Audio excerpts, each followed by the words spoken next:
you have to hit rock bottom before God elevates you. Like rock bottom shapes you before he elevates you. And you have to go through the trial and error because it's only going to build you into a stronger and stronger person.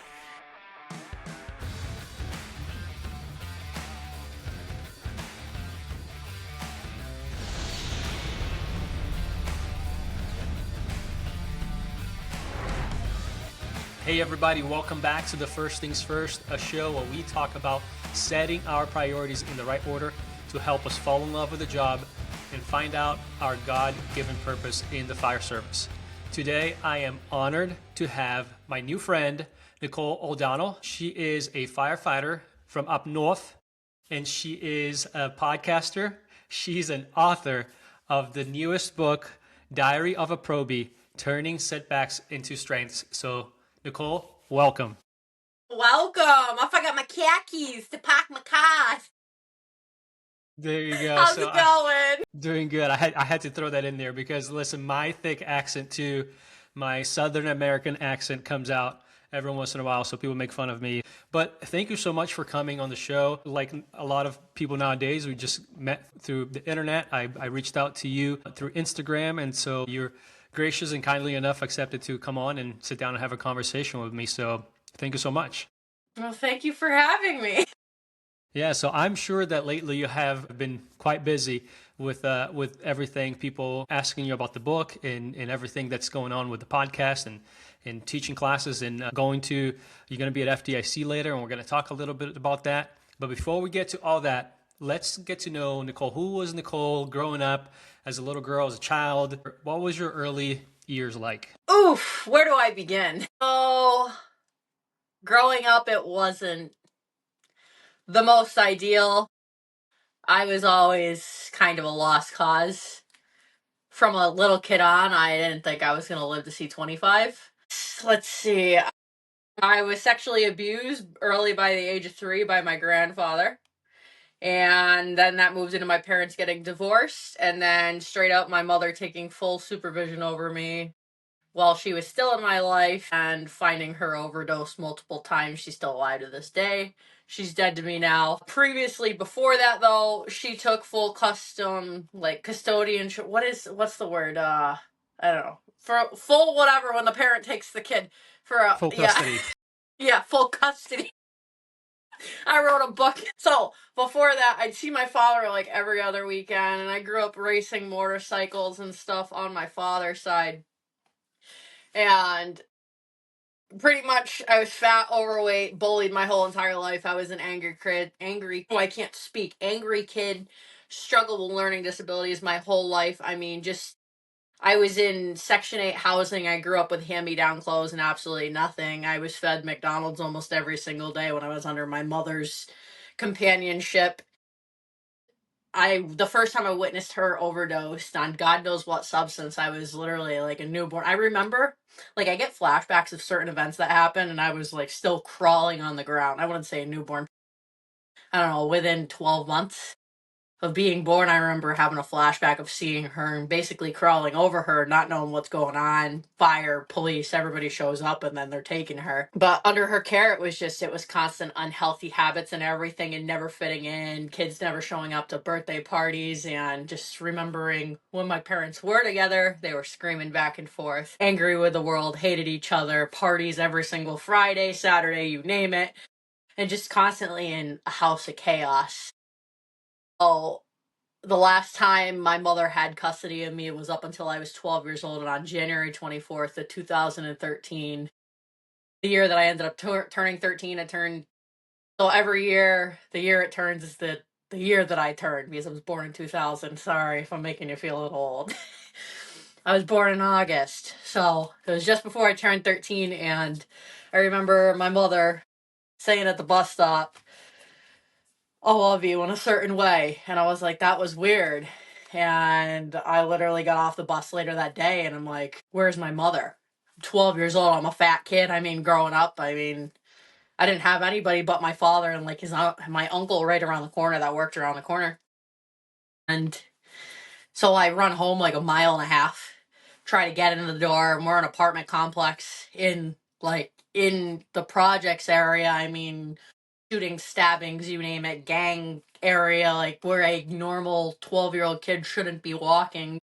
Because of where I grew up, it was Section 8 housing. Like, that's what I grew up in. That's what I knew. I didn't know anything else. But I also didn't know the dangers. I was trying to get home and that was it. So tried getting in the house and couldn't get in. Tried banging on the door. I ended up calling my dad. He called my uncle. My uncle showed up and had to call the locksmith. They had to get in, fire, PD, everyone got there because I'm a little kid. I don't know what's going on. I can't get in the house. Well, my father and everybody else knew the mental health history of my mother.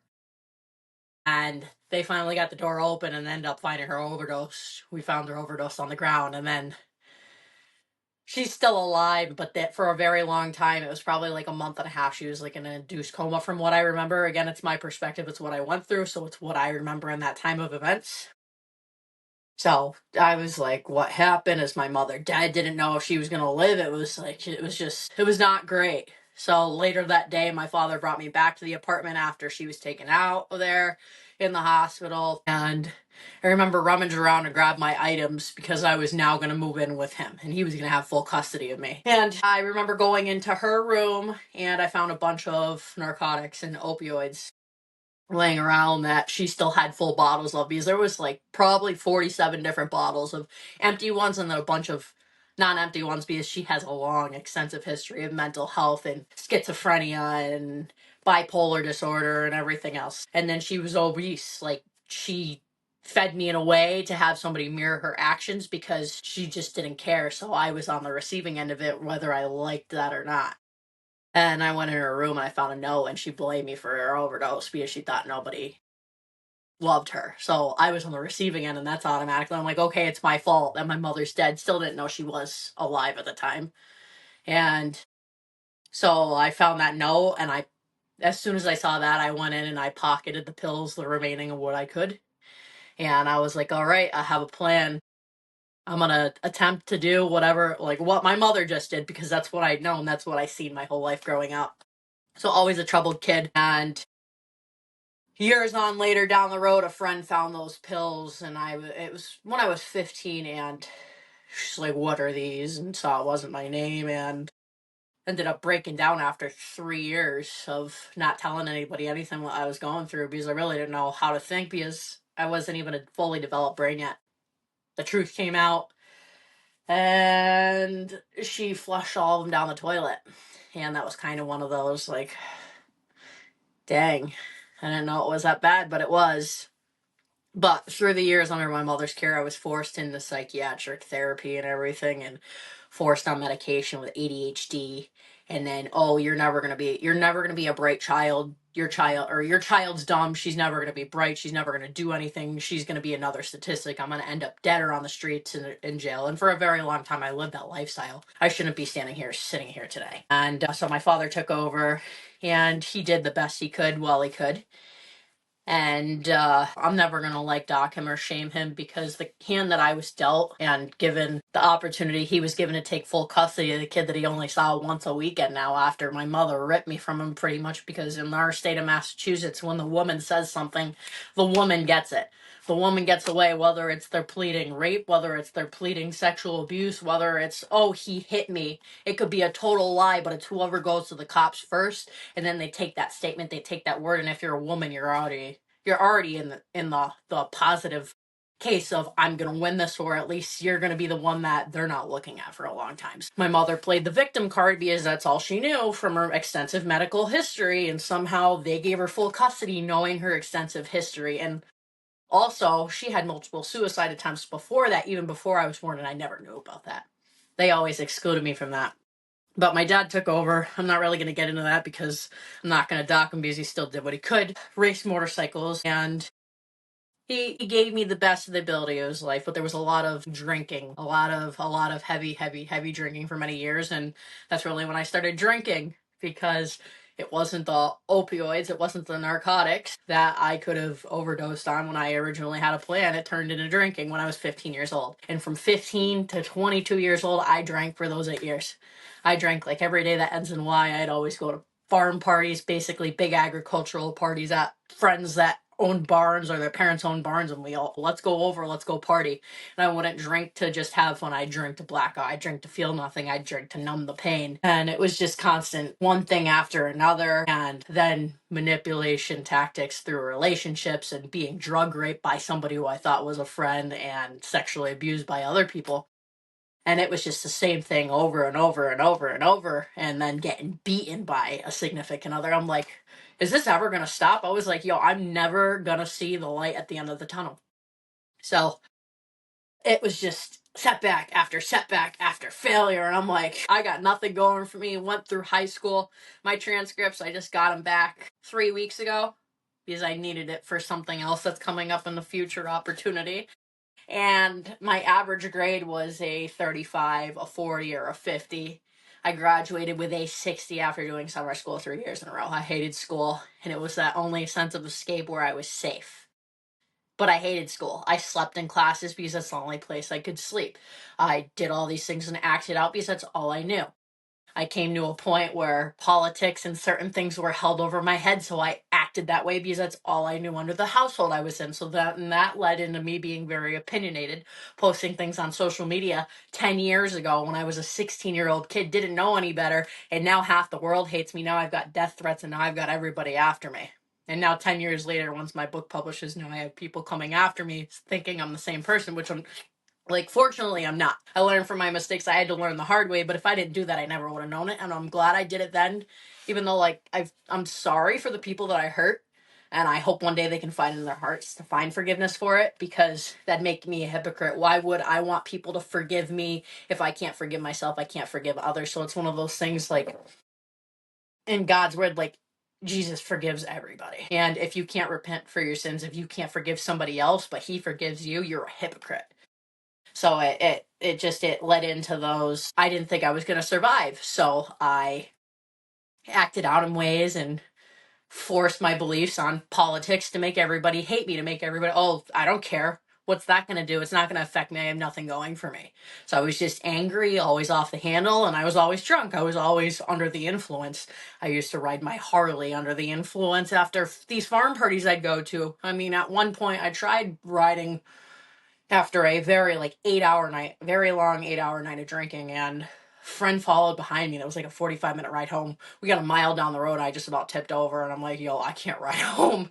I'm like, I could have killed somebody if I was just a little bit more sober, but still under the influence. I could have killed somebody. I could have killed the family. I could have killed anybody. I could have killed myself. I could have been dead. So it was a constant nuisance, a constant behavior, because that's all I knew. Like I said, I thought I had nothing to live for. So didn't really have that sense of family, like any side of my father's family. My book does tell my whole story. I actually spoke a little bit more in depth than I've told anybody by far, but still, I don't want to discredit or put myself in a position where I say something and it hurts somebody else. So there's a reason why there's certain things I won't get into, because there's a lot more in depth that it's better left unsaid. Take it to the grave with me. But it was constant, time and time again, and angry, and everybody hated me at one point when I was 15, 16 years old, and now they're holding it to my head 10 years later. You know what? I'm not the same person. They're never going to say or do anything that my past doesn't cover that I haven't admitted. I've been open and upfront about my entire past, and it was on me to learn how to grow, and basically hitting rock bottom multiple times to come out on top and figure my life out. So, and then I got into the fire department, but that was a long trajectory of, I don't know where my life's going. I don't have a college degree. I'm a hands-on learner. I hate being inside. I don't like being in a classroom. I have nothing going for me. I don't know anything. I like cutting trees, and I like landscaping. So I went the landscaping route when I was in high school, and then I went into cutting trees, and then worked my way from 0 months to 15 months up to a foreman, doing tree work, running my own crew, supervising individuals at 19 years old, double my age, getting my CDL, and running my own crew for a while, and then switching to the fire side of things. Moved to a small town, found out there's a volunteer fire department, and I was like, oh, I can join. Had a buddy that was on the job career in Connecticut. He's like, why don't you join the call department? So on call after hours, they still do Monday through Friday, 8 to 4 after hours. Bell rings and you respond. So I was like, all right. So I ended up applying and got in, and that was the start. And I was still kind of unsure of myself. I'm like, well, this still really isn't a career, but it kind of spiked my interest because I'm like, it's adrenaline. And I'm like, I get to be the one that responds to these people's emergencies, like having the upper hand and recognizing these behaviors. So it was kind of one of those, oh, I'm the one that's there to be there on the worst day of these people's lives and help them out and make their bad day a little less worse. And I still get to do the cool adrenaline stuff too. I get to put fire out. Like, who doesn't love that? I love to work. And then, push comes to shove, opportunity came with a full-time department, career, put in, took a chance on myself, not even having my EMT. Ended up getting it the day before my interview when it's a requirement to be a paramedic on this department. Because this department usually hires experience only, like 10 years plus experience as a medic, as a full-time fireman, and took a chance thanks to a couple people, couple peers, and here I am. That's a great story, Nicole. I mean, it's a story obviously of a lot of hurt, a lot of things that a lot of baggage that came with you from your past. And so you find yourself in a career that now you're falling in love with. How does that transition happen from having all this baggage that you had in the past, running running a crew of older guys and girls, and now you're in this career field, which again is dominated by males, and you're having to prove yourself again? How does that transition happen, and how do you bring all this stuff with you into the fire service, which is now your career, your new love? So there's like a couple questions in there, so I'm gonna kind of answer this the way is how I kind of perceive that. So first things first, anybody can do the job if you're willing to do the job. It doesn't matter what you identify as. It doesn't matter if you're a male. It doesn't matter if you're female. It doesn't matter your religion. It doesn't matter diversity. If you're willing to do the work, if you want something as bad as you want to breathe, you're gonna make it happen. My advice to any females coming into this line of work: be a firefighter. I say fireman, but it's a very transverse thing where there's arguments that can be made and people don't like it. And I was like, I don't have that aspect as to why certain people don't like it, but I'm also open to that conversation to seeing their point of view. So my book says be a firefighter, not a woman in the fire service, because this job does not equal gender. It does not equal your name. It does not equal your rank when you're on the fire ground. Those citizens don't care who's showing up. Can you get them out of a building? Can you throw the ladder and get them out while they're hanging out of the window and save their life? Nobody cares about that if you can do the job and you show up and you don't look for handouts and you don't look for excuses. But the whole thing with going from like tree work into the fire service, I mean, it carried over. It's an adrenaline job. Like everything is outside, everything's hands on, and you can take this career as far as you want to. I mean, you can sit there and live the same year 20 times in a row, or you can live 20 different years 20 times in a row, and you never know what you're going to get. You never know what you're going to expect. It's one of those things, having an open mind and how far are you willing to take yourself? How far are you willing to push yourself? Are you willing to hit failure, which isn't because you suck, it's your first attempt in learning, FAIL. It's a temporary setback, so stop looking at fails as if you suck. No, it's a foreign language, so you never did it before. Don't be so hard on yourself. Everybody started once where you did, so don't let anybody fool you. Because a lot of people will come in and they're like, oh, I'm scared. You know what? I was scared too. There's still days I'm like, yo, I am scared every single day. I'm like, I feel like I know nothing. And I joined 5 years ago, and I tell anybody, you're a rookie your first 5 years on the job. I don't care what anybody says, wherever you go, no matter what, unless you're from Memphis. Your first year, you have like 20 years of experience. But it's being open to always learn, always being a student of the craft and continuing to just keep learning and just keep going and doing what you got to do, and really knowing like this is the most dangerous job in the world. It is physically demanding. You're the one that are showing up for people's emergencies. You got to put it in this perspective. If you called 911, would you want you showing up to your house? If you get somebody who's unsure and doesn't know their job, how are you going to ever have that trust? So it's a mindset thing. I don't care how old you are. If you're 20 or if you're 45, you can lead. It just matters how mature you are, how you go about things, because life experience brings a lot of things into play. And in the job, when it comes to handling like the previous traumas and then coming into this line of work, like some people, I feel as if more people come into this job because we never had anybody to save ourselves, so now we're the ones saving others. A lot of us come with a lot of similarities. Like previously, our conversation before this podcast started, I'm like, that's me. That's me. I identify with so much. It's just, it's such a small world.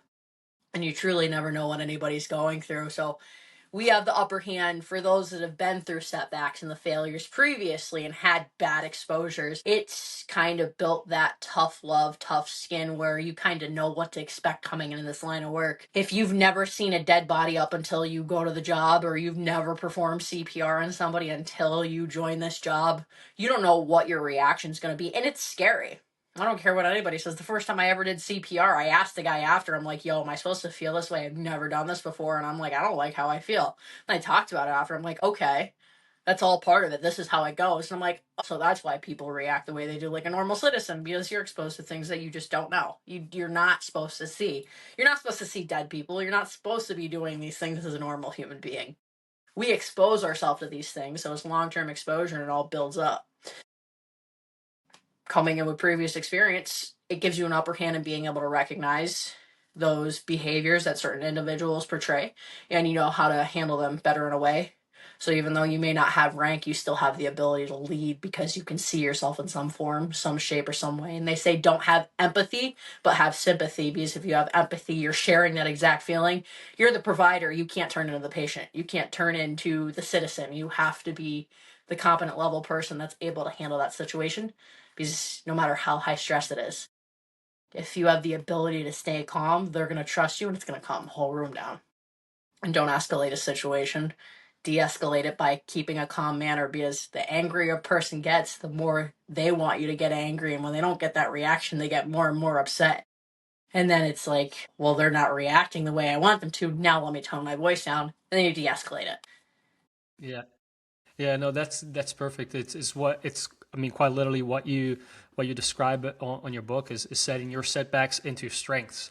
It's using the lessons that you have learned in the past to catapult you into being successful in the future. And a lot of it sounds cliche, but as we were talking earlier, a lot of what you're saying, I can, sympathize with and empathize with, because I've been there.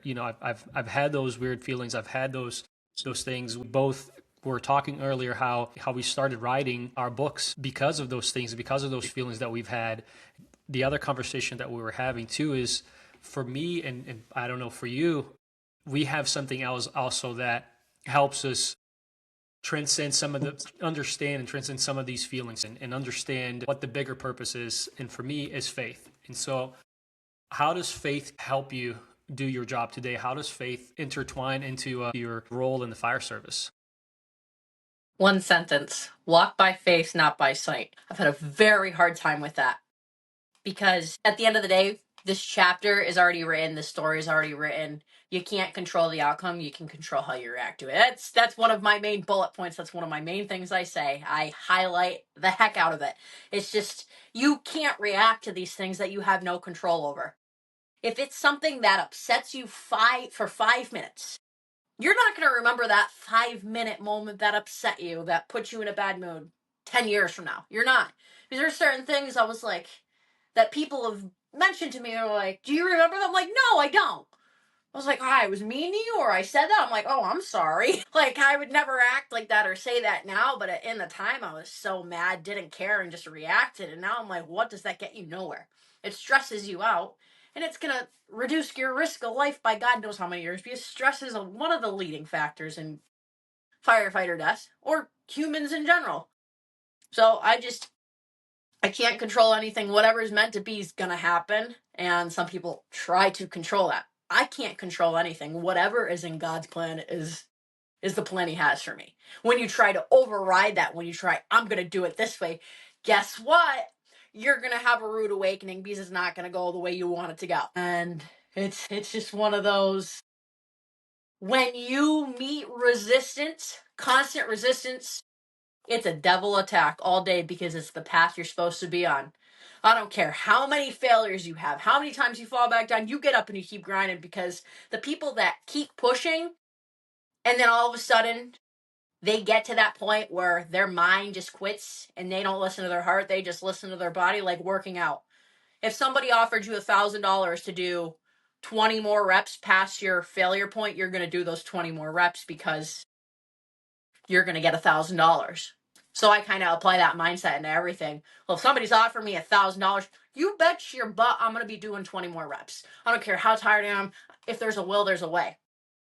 So I walk by faith, not by sight. Whatever's going to happen is going to happen. And that's just, if I'm meant to pursue this career and stay in it, it's going to happen. If I'm meant to motivationally speak, which I feel extremely called to do, I'm like, I can't wait to see where I am in a year from now, 5 years from now, 10 years from now. I've always felt called to lead. I've always felt having like a bigger sense of purpose than myself. Other people need to hear the story because so many people feel like they're shut out. So I do my thing, and it's a very hard thing to do, but you can't control any of the outcome. You can only control the controllables, and your reaction is the first. So reduce your stress and just let it ride, and change your perspective. Instead of, why is this happening to me? What is this teaching me? That's a great outlook, because ultimately, as you said, the will of God is going to supersede in our life and what he wants us to do. And I have had times where I have in a prayer told God what I want to happen. And he, he's like, trust me, the timing is not yet. I'll do the right thing at the right time. It's very hard to hear God's answers to prayers, right? He answers in 3 ways. It's yes, no, and not yet. And the yes is easy. The no sucks, but the not yet really, really stinks. And so I understand what you're saying about timing, understanding, and trusting God's will for our life. It's definitely something that we need, especially in the fire service and what we do. And as you're saying, we got to be there for people, and we got to be there for motivating people, for mentoring people. And it is one of the things that I love doing in the fire service. And one of the things that I noticed that you do a lot of is, as you're saying, you like speaking life into people. You like motivating people. And one of the ways that you do it is with your workouts. And with me, fitness is also a huge part of what I do. So I want to dig into a little bit about that, because you were saying earlier that you were overweight at one point, which I too was overweight at one point. So how did you work that into the fire service? So fitness, nutrition's a whole nother story. I'm not going to get down that road, because you need to eat good. Your body listens to your gut. You need to eat good, eat whole foods, drink enough water, get your steps in, and move your body motions lotion. I'm not a nutritional expert. I'm not going to go down that road. But fitness has been a long struggle. I never stepped foot into a gym until I was 17 years old. And I went in, and I watched videos, and I'm like moving weights like this, and I'm like, what are you doing? You're an idiot. So it was just, I'd go and I'd fall off the wagon, and I always had like some kind of strength. I'm like, dang, I really got a decent amount of strength, because I was 17 years old. I was in the gym, and I'm doing literal rows on the bench, back rows with 100-pound dumbbells. I'm like, how am I picking up 100 pounds one arm? So I always kind of had like a strength, but I wasn't the strongest that I am like I am now. So I'd fall off track for a couple weeks, go back into it, and then I'm like, my body hurts. I'm sore. I hate this. Pain's temporary. It's your muscles tearing, and then they're rebuilding. That's what they do. It's gonna suck, but you just keep pushing. And I found like day 2 is always worse than day 1. Day 2, you're most sore. And I found I just go and I move my body in some shape or way, because it's gonna hurt regardless. You just push through the pain. It's kind of like a mental resilience thing. But 17, I started, couldn't figure it out. 18, then there was like a year where I didn't go, and I was just always fat, and I was always eating like crap. I didn't have guidance. Then it got to the point I joined the volunteer side. Still didn't really have a fitness regimen. Our first academy, which was still pro board for firefighter 1 and 2 and hazmat, there really wasn't a fitness thing, and there really wasn't too much into hydraulics. This is your basic firefighter 1 and 2 skills. Fitness doesn't even play into any of that. I'm like, how? It's firefighting. So we didn't do fitness in the Call Vol Academy, but the Career Recruit Academy is when I really started getting into fitness. Was 6 weeks prior to my career department to get into that academy. And I was getting through the workouts, but I mean, I was tired, and I'm like, yo, these are extensive. And now I look back now, I'm like, those are what I started mirroring my workouts as, and now I quadruple those times 10. Like, I'd struggle to get through a 30-minute workout, but I was always decent with air consumption. Not the first time around when I started, the second time when I went career, because everything got serious. And the whole entire fitness, like the workout channel, I started in October, which now there's almost 500 people that follow it. I was like in like what is it, October? What's March? 6 months? Yeah, 6 months. 6 months. Can't do the quick math. There's a reason why I signed up to be a firefighter and not a mathematician. But I started a workout channel because there were people that were coming to me to workouts because I always had a little bit more strength than your average person would. But when I went through the career recruit academy, I mean, other than the air consumption drill, I was doing okay, but these workouts were hard, and I'm like, this sucks. And then when I started networking and started building my whole network page and knowing that my book was going to be coming to be, I'm like, I'm writing these things. I really have to back it. I can't just say one thing and then not show up. And then over time, with everybody I've talked to, they were like most of my people I am friends with or I network with is all down south, and it is a total aggressive, different culture. It is big on fitness, and I was like, there is really no standard up here. I mean, there were people that I've seen in my class that were well over 300 pounds and they still managed to pass through the academy. The instructors were running with them way behind to keep up with them as long as you didn't go to EMS, you passed the academy.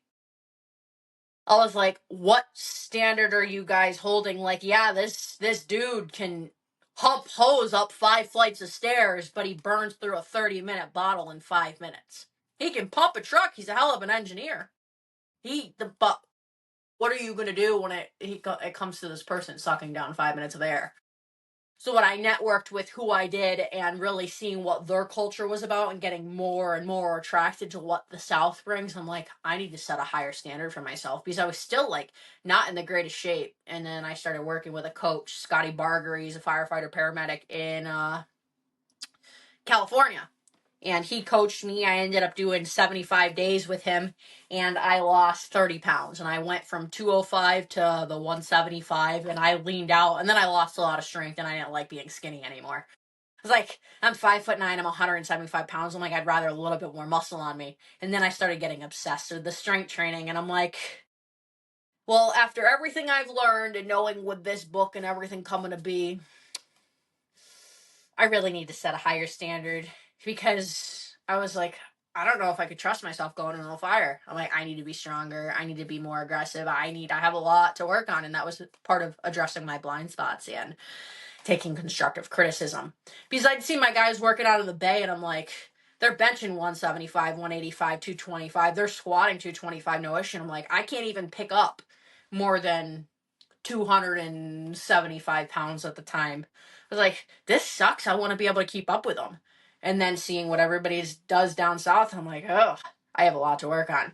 So I just kept increasing and working on strength training. And then I was like, I feel like crap in my gear. And then when I did a trip earlier in December, they all train in gear. We don't, because some departments around here, there's a policy you're not allowed to work out in gear because cancer. Why do we have a cancer policy when you don't have a fitness requirement? Like, we don't even have an annual physical every year for physical ability. It's cancer. That's what the main majority in the Northeast cares about, cancer. What about physical fitness and cardiovascular disease? What about all these firefighters that drop in line of duty deaths because they drop of a heart attack because they're out of shape? And that's one thing that needs to be addressed, and a lot of people don't want to hear it, but it's the truth. You need to show up physically fit, because if you show up sloppy, the citizens can't trust you. They're going to take one look at you and go like, who are you? You're coming to save me? Like, you need to show up ready. Because you can't do much if you're just as much of a liability as the call that you're responding to is. So everything fell into place, and then after doing the most recent trip in December, and I did these gear workouts and collaborations with a bunch of people that I met over the last 6 months, and I was like, I gotta up my game. And then smoke divers really piqued my interest. I was like, I really gotta train. Next class, I don't know if I'll get it or not, but I'm training anyways, and now I'm obsessed with it because it's the most physically demanding program in the country. How much further can I push myself if I've been through this much? Okay, I want to bleed, I want to sweat, I want to grind, I want to cry in my gear. To the point where now I'm comfortable in it and I want to keep upping my workout. So now there's a minimal, it's like nothing is less than 1,000 reps. Nothing is less than 1,000 reps with these workouts now. And I was like, I'm somebody who people are starting to come to and looking for mentorship. And I'm like, I really need to set the standard, and I need to be somebody that can keep up with anybody who's coming to me for mentorship. Because when it comes to FDIC, what are they going to do if I do a gear workout with them and then they smoke me and it's like, you're really not about that? Like, you lose your credibility. So your words and everything you post and everything you speak on have to back up your work ethic. They have to back up your character. Because one person can say one thing online and then do it in person. It's like, it's not a good look. And I never want to look like a fool. I mean, I know it's bound to happen. Mistakes happen. You got to expect that to happen. It's a lesson that needs to be taught, but you learn from it. You grow from it. You don't keep making it happen. So I just have a very, very hard time with, if I were to work out with somebody else and I say I'm all about this and then they see, oh, I'm a phony behind this. I could never want a chance losing that credibility, losing that trust through the people that I do. Because it's years to build and seconds to lose. So fitness was a ever-long battle, and up until the last year is when it really got serious. And then the gear training really idealistically was since December. And then when I started doing those for a month, I'm like, I dropped 10 pounds in 2 weeks from doing these gear workouts. And now I can move in ways, like I can do headstands in my gear. I'm like, I can move comfortable in my gear, and I love working in my gear now, and I hated it before. I hated putting on my turnout gear, and I'm like, I love it now. And there's no better feeling, because hard work beats talent every time. And results don't lie. Prayers work and tables eventually turn. And when push comes to shove, you're going to see the reality. You're going to see the person behind the screen. You're going to see every single skin layer peeled back of who you truly are. And when you put in that work, it is the best feeling in the world, especially walking into a normal room of regular people. You walk in and you're a physically fit person. How much more in shape are you than the average person? When you walk in, it shows discipline, and you can't fake your physical fitness, and you can't fake a physical appearance. It's rewarding. You feel good, and people don't want to mess with you as much. No, I love it. I love it, Nicole. You're what you're saying. It reminded me about something that I read this week, and this is going to tie perfectly into what I want to dig into next. You said that you have to show up. You have to show up ready and put your money where your mouth is, right? And this week I was reading the book of James. It's James 3:1, and it says, "Not many of you should become teachers, because you know that we who teach will be judged more strictly." And he's talking about, obviously teaching the Bible and speaking about the gospel.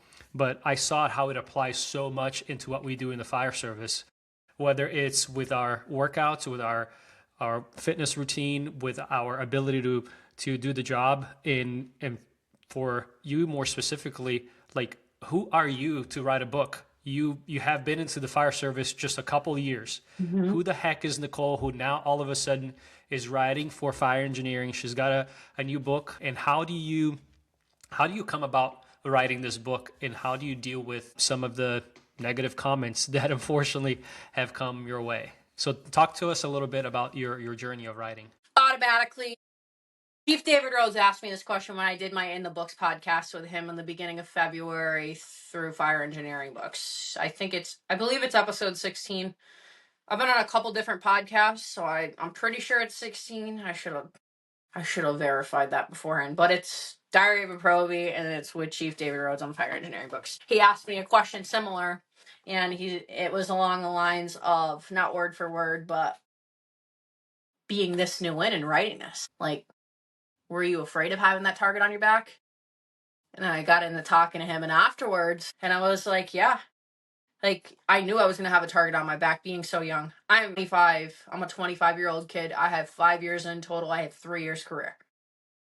What person is going to want to listen to a Probie? What person is going to want to listen to somebody with not 5 minutes in the fire service? And I was like, all right. But the critics coming in and then saying what they do made me really think, critics wouldn't say anything if they didn't care. In a way, they say it, but they want to see you do better. And some people are just blatantly don't want to see you do better. But my niche is not to teach experienced firefighters about firefighting tactics, about all my calls I ran for 20 years, longer than most people have been alive. No, it's about setting the standard and leaving the place better than I found, and upping the education and upping the expectations for future generations of firefighters.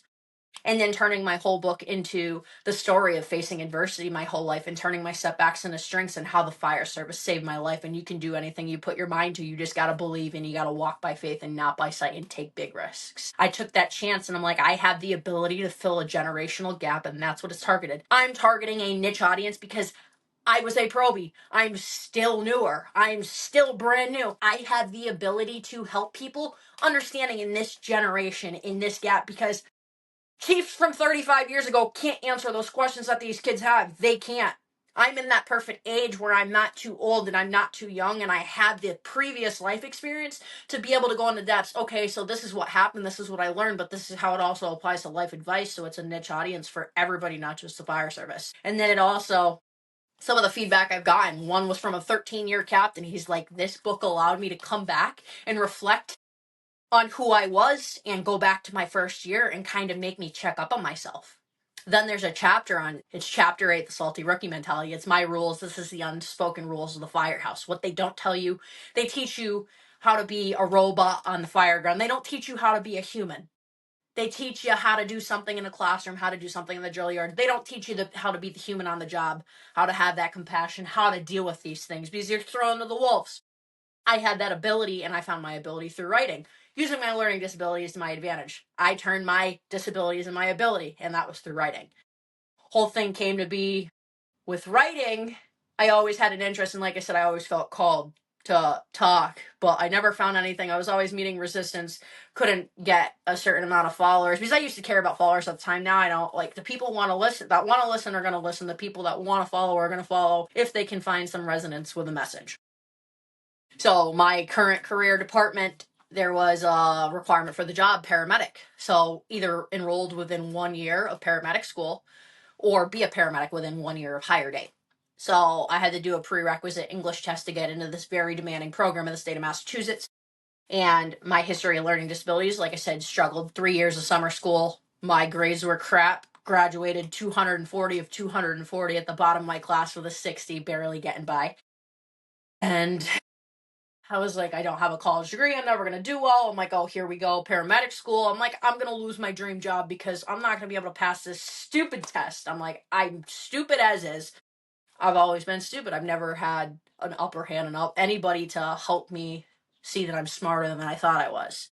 And I still have a hard time with, like, saying I'm not smart, because I also, like, in a way feel like that makes me sound arrogant or cocky, even though it doesn't. But in my mind, like, I still hear, oh, you're lazy, oh, you're this, or you're not smart, or there's people that think you're not going to make it through medic school, just because of my past history and my past upbringing and how I used to treat people. So that kind of reflected in a manner when I first started in the fire service. And I did a long turnaround of fixing that and making amends and making grace with that. But the prerequisite was an English exam, and the first half was a multiple choice. It was like 100 questions, and then the second half was a writing comprehension exam, and there was a Zoom meeting, a proctor on the other end of the screen. They log in, you do it at home, and this is, okay, so if you pass this, then you don't need these other placement exams, whatever you can get in. It shows that you're illiterate, or you're not illiterate, you're not incompetent, you're actually able to read, spell, so forth. I'm like, well, I sucked in school my whole life. So start the writing multiple choice exam. I don't know, it was like an hour. And I click submit, and the proctor logs back in, and she goes, well, Nichole, you scored the highest score you could ever get. Like a 260, I think it was. Don't know what the numbers mean, don't really care. And I was like, huh? What? But that makes no sense to me. I sucked in school and I got failing grades my whole life. What do you mean? I'm a hands-on person. I'm not a classroom person.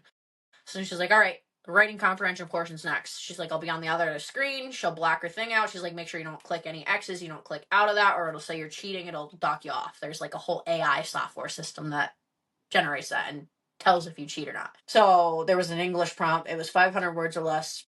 Is it better to be a realistic or an optimistic person? So I started writing this prompt. And in the moment, I'm like, oh, I really like this. But I'm like, I don't even know. I'm just going to write. So instead of what's better, I started doing compare and contrast. And then If you're like this is how people will see you, but you're also open to constructive criticism. If you're like this, then you kind of get into politics, and therefore, like political parties, people believe what they want to hear, they believe what they want to see, and guess what? If you're in that certain favorable era, like people are going to follow, people are going to lead, people are going to do, and then they're going to form their opinions. So if you want to be that type of person, this is where you fall into. If you're a political person, that fits perfect, whatever. I did compare and contrast, positives, negatives of both. I didn't say what's better, what's worse. And then my outlook on it, like where I stand with that. So I clicked submit. After an hour and a half, it was, give or take. And she logs back in. The computer does the thing. Nichole, in all my years here, she's like, I've never seen an 8. You scored the 4th 7 I've ever seen in this program. Your writing's beautiful. I want to read more. And then the light bulb moment happened. I was like, what? Like, what? Your writing is incredible. I want to read more. And that whole time, I lost track of time, didn't realize how long I'd been writing on that. And I just enjoyed every minute of it. And that was the catalyst to my author career. I had hit burnout probably like a month later, and I always had this interest. Like, I'd write little notes down, like through the academy and stuff. I'd write little experiences down because I'm like, I didn't want to forget it, because a senior guy once told me, write everything down, write the calls down, because before you know it, you're going to be cutting your retirement cake. So I kind of kept that in the back of my mind. I'm like, I don't really know how to journal this. And I hated handwriting, so then I started on a Google Docs file after this prerequisite exam. But I was like, oh, I really, really like this. And then the whole thing with the senior guy telling me to write the calls down, it was that, oh, let me do this, convert it into a Google Docs file, because my hand kept getting tired. I'm like, I'm not writing this anymore. I'm going to type it. And I type weird. I type with the 3 fingers. It's the weirdest thing. Or even 2. I'm like, I don't like use both my hands. It's the weirdest thing. Or like all my fingers. I like type. Somebody was like, why do you type like that? I'm like, I don't know. It's how I so 75,000 words, 6 fingers. So I started writing, and then I hit burnout a month later, where very near irreversible consequences, where I almost killed my entire crew and almost killed an entire family, driving complacent because of all the traumas building up from the past and bringing it into the job and not having an outlet. My captain, so I had that Google Docs file documented and saved, and then my captain had to sit down, powwow, really, really short story into this. He's like, you need to find an outlet.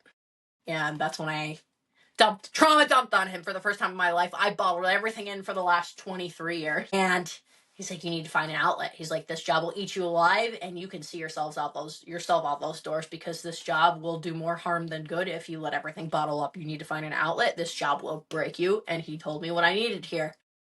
And then the whole, you would be the one telling my wife and my children why I'm not coming home tomorrow because your complacency. And I had to live with that. And that's a conversation that still plays in my head.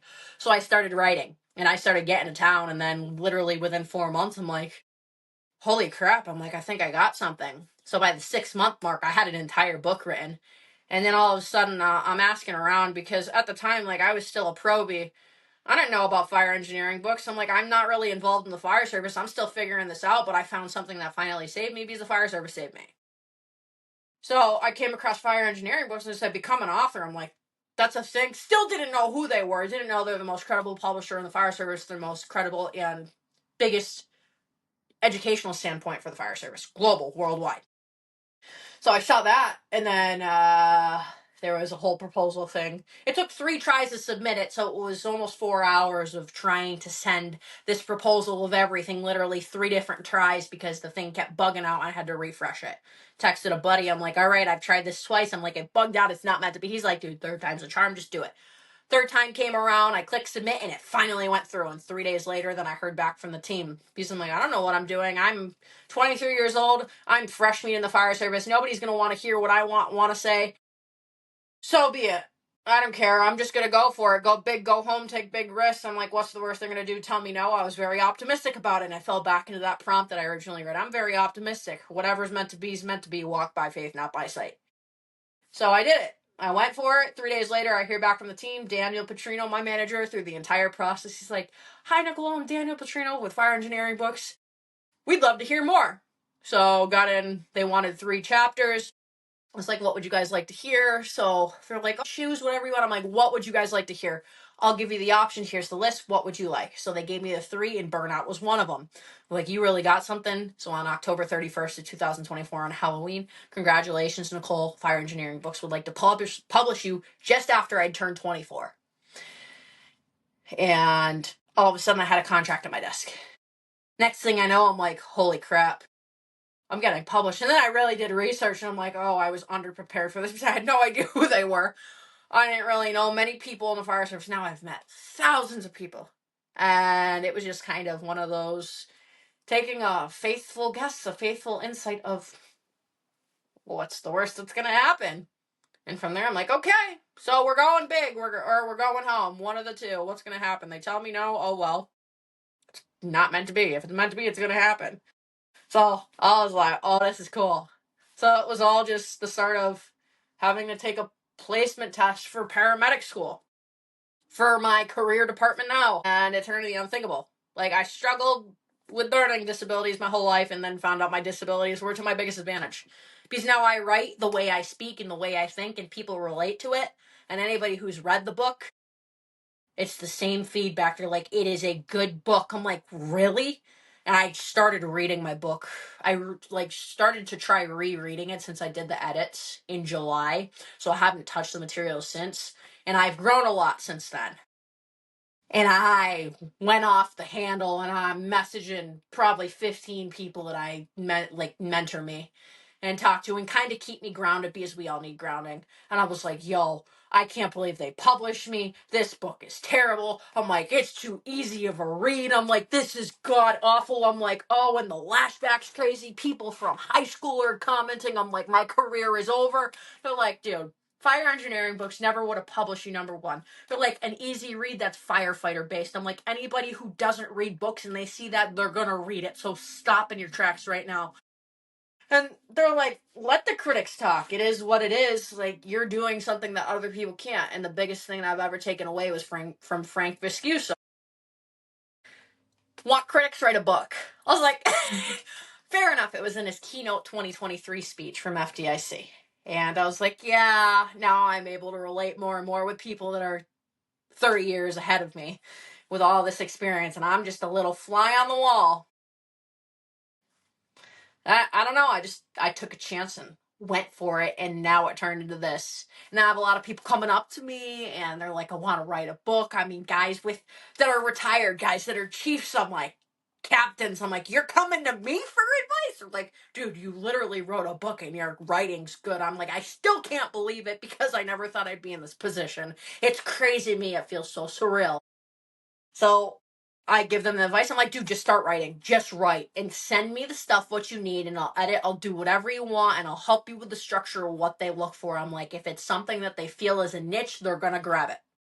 I had a generational gap that I filled. I noticed it was something that was never done before, so I took a chance and went for it. So it's not to teach experienced people. It's to teach probies. It's to set the standard for the next generation coming. It's to help citizens understand what we go through. It's to help anybody that's facing constant resistance and setbacks to know that you're not alone and there is light at the end of the tunnel. And if my story can inspire and help somebody, at least one person, I did my job, because knowing that you read that and knowing you can overcome anything that's handed to you, you have to hit rock bottom before God elevates you. Like, rock bottom shapes you before he elevates you. And you have to go through the trial and error, because it's only going to build you into a stronger and stronger person. And it's one of those things, I wouldn't change my past. I wouldn't change anything that I've gone through, because it made me who I am today. I wouldn't have the resilience. I wouldn't have the mental strength. I wouldn't have the understanding of true adversity and going through hell and coming back stronger on the other side, when I used to live a life where I could have been dead or in jail years ago. I'm very fortunate for that. I'm very fortunate for being an angry person. Now this year, I'm 3 years sober in August. Like, it's the best thing I ever done. But it was all just taking that initial step and knowing I'm a high achiever. I'm going to get that pushback. I'm going to get the people that are going to think I don't know anything. It is what it is. I'm not here to teach the older generation how to be a firefighter for 20 years. It's to set the standard. It's to leave the place better than I found it. It's to change the trajectory of the fire service with what we want to see overall and what we want them to do and how to act. And they need a role model. And a lot of these kids don't have role models because they don't have anybody their age or somebody that relates to. It's something that needed to be done. So I took a chance and went for it, and it's worked out well. And there's been a lot more positive than negative. People are going to always be negative. And guess what? When you're here, hate comes from the bottom. So if you have people talking, you have people saying stuff, your name's in their mouth, it's a conversation starter. That's all rumors are. And if something scares you, fear is just a mental thought. It's just a thought in your head. It's fear of the unknown because you don't know the outcome. 9 times out of 10, when you're scared of something, it's usually not even going to happen. Your worst thought that you get, it could happen. It never happens. There's a very fine, 1% where it might, but so go big, go home. I took a risk. Do the same thing. Go for it. I'm not afraid to put myself out there. Vulnerability is my strength. Nobody can tell me anything about my past that I haven't said or admitted about myself, and I think that's another thing a lot of people appreciate, the raw realness. I'm not going to switch up when you meet me in person. I'm the same person on this podcast as I am in person. And it's like, yo, let's take a picture. Let's hang out. Let's grab coffee. You want to talk to somebody? I have secrets that I got to take to the grave with me the rest of my life. You trusted me in that moment to tell me something that you trusted nobody else with. Why am I going to ruin that trust no matter if you screw me over or not? I couldn't live with myself.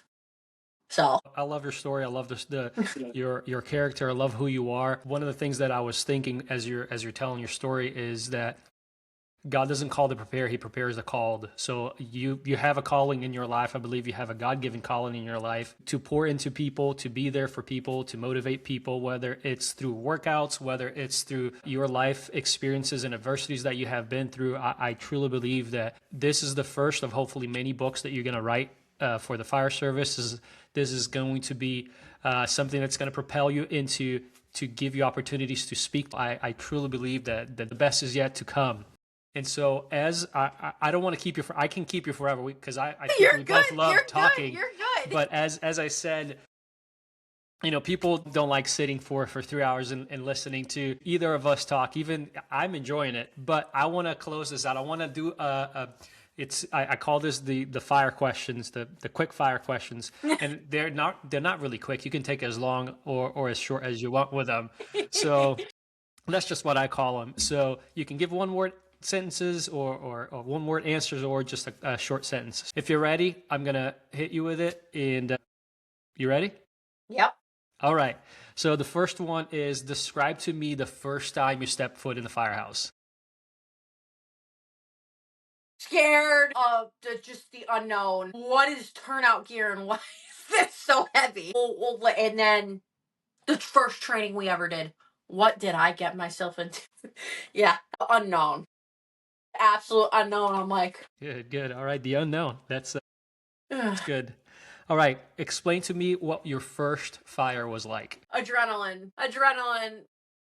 Remote start. Vehicle caught to the structure. We pull up, go down another street because one of the apparatus went down the wrong street. So we're delayed.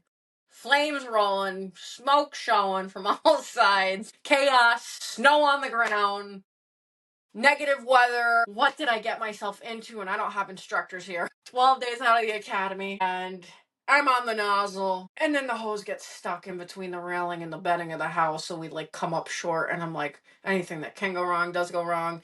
Get up. One of the hatchways blows open. Then there's flames rolling over our head in the stairwell, so now it's like a chimney. And I'm like, what is going on? Anything that can go wrong did go wrong, and it went from not great to not good to, oh, this is bad.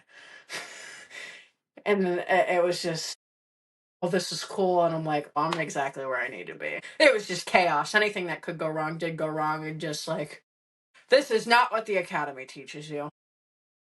So Murphy showed up on your first fire. Good. But yeah, and I managed to fall straight on my butt.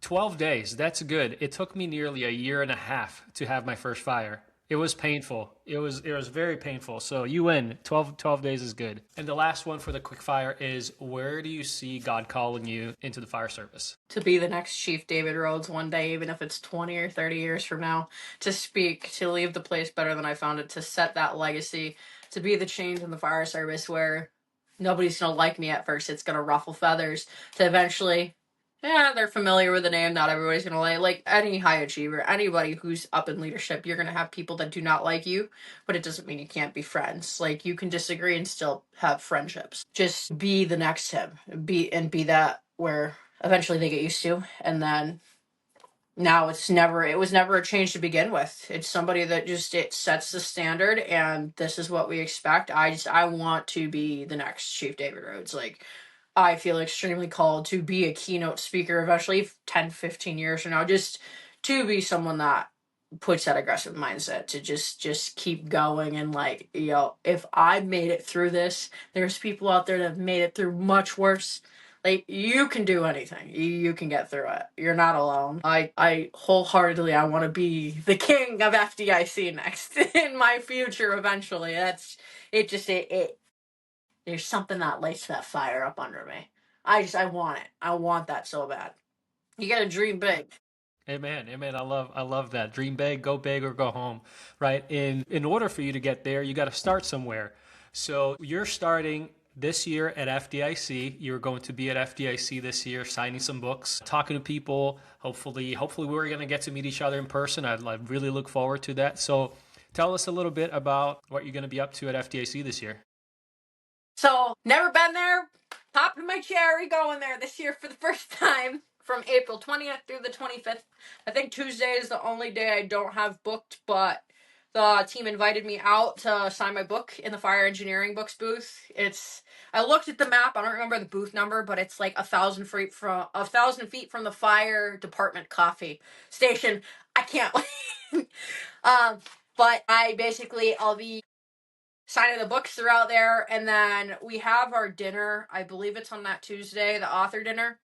But other than that, like, the mornings I'll be around, and then the evenings I'll be around. If anybody wants to meet up, coffee, dinner, you name it, group meet up, I'm down for it. Have a group workout we're gonna be doing on that Thursday.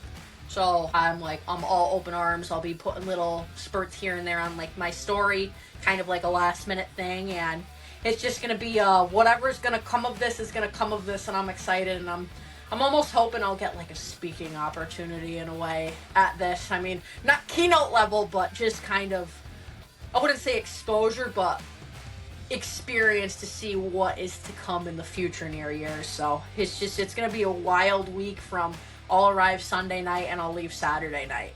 So I'm like, I don't know what to expect, but I'm just here for the ride. I'm here for a good time, not a long time. So I'm just stoked for it. Signing the books and then whatever else happens from there. So I'm excited. I'm excited to meet you. I'm excited to. We said we're gonna trade books, and yes. I also gotta bring you my mug. So you guys gotta keep me honest. If I don't bring Nicole a mug, I'm in trouble. So once again, Nicole, I'm so thankful that you came by and sat down with me and had this conversation. So guys, don't forget to reach out. Nicole O'Donnell, author of Diary of a Probie, Turning Setbacks into Strengths. You can find it at Fire Engineering. You can find it on Amazon. She also has a podcast. She has an Instagram. Reach out to her. And Nicole, any last words for anybody? It doesn't cost a cent to be nice to anybody. They may never remember your name, but they will always remember how you made them feel. Trust in the Lord with all your heart and lead not into your own understanding. Amen. I couldn't have said it better. So guys, if you like the episode, don't forget to share with somebody, leave a comment, and I hope you guys are blessed by it. It blesses your life, it blesses your family, and don't forget to keep the first things first. We'll see you next time.